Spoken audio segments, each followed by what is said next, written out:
Alright guys, what's up? It's your buddy 5-Bar Doom, and today I have a legit strategy video for you today. Some of you guys, this might actually blow your mind if you haven't heard this one before. And let me just jump into the video. I'm going to have this video roll the whole time while I'm talking. So here's what happened. Last night I was playing in a league match, and I was playing against a buddy. We had a forward shootout match, and I picked up a tell on him that let me block him damn near 100% in that match. I didn't know this guy did this particular thing, but once I noticed it, I was able to basically just tell immediately what side of the goal his roller was going to shoot on, and I blocked him really well. And basically, it's this tell that you see in the video, and basically I have this video looping through pull side and push side examples. But basically, how it works is when the player sets up the ball, they will set up the ball in an uneven manner. So you can see the ball is sticking out more on the pull side here. So when the ball is kind of sticking out more on the pull side, the player is typically going to go pull side. And you can see some examples of it. You know, and again, this isn't something that applies to every single person, you know, but it is something if you're on goal that you should be looking for. And if you can see it, it might be really reliable because a lot of times the person doesn't see it. Now in this one, you can see the ball sticking out more on the push side.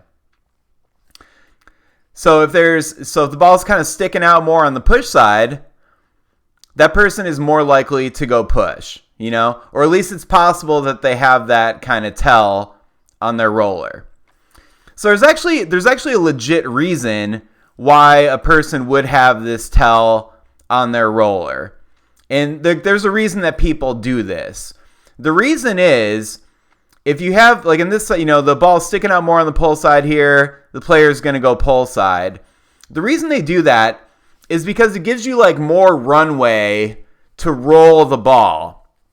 It makes it easier to roll the ball in that direction because you essentially have more ball to roll it over. So like here, they're going to go push side. They have more ball on the push side, so they can roll it further while still contacting the ball. That's essentially how this tell happens with players.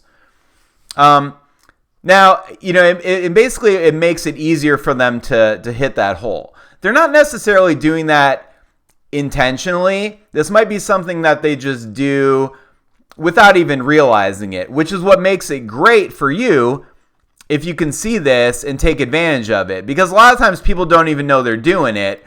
It's just like a natural thing they do. And, you know, and then basically, like, if they set up the ball in this manner, a lot of the times they already kind of know what side they're going on. They have the ball positioned in a certain way.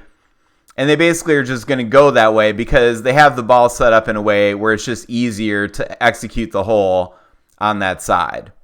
So this is something that's been around foosball as long as I can remember. I remember people telling me about this in the early 2000s when I first started playing. And it, you know, again, it's not going to apply to everybody. But if you pay attention, you will be able to find some people that this applies to, like I did last night in my league, that let me absolutely brick somebody. Because for the first time I realized, oh, this player's doing this. I'm going to brick them because I'm just basically they're going to set up. I'm going to see him weighing heavily on this side or heavily on that side. And then I'm basically just going to camp one man on that side. So when they eventually go there, I'm going to be there and block it.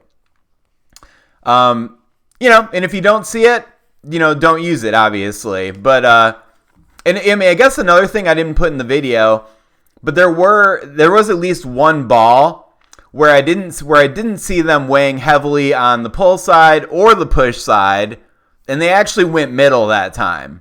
So that's another thing. Like if you see them usually doing this and then they stop doing it, maybe it's because they're going to go middle and they actually just have it more balanced right in the middle of the ball. So that's it for today. Actually a legit foosball strategy video. If you like this, please hit like, maybe share it with a friend. Maybe hit that subscribe button. Click, please. I would really appreciate it. But yeah, not doing just a crazy angry rant today. I actually have some legit foosball strategy for you guys. If you haven't seen this one before, please rewatch the video. If you have any questions, let me know. I tried to make it as obvious as I could in the video, but happy to answer any questions.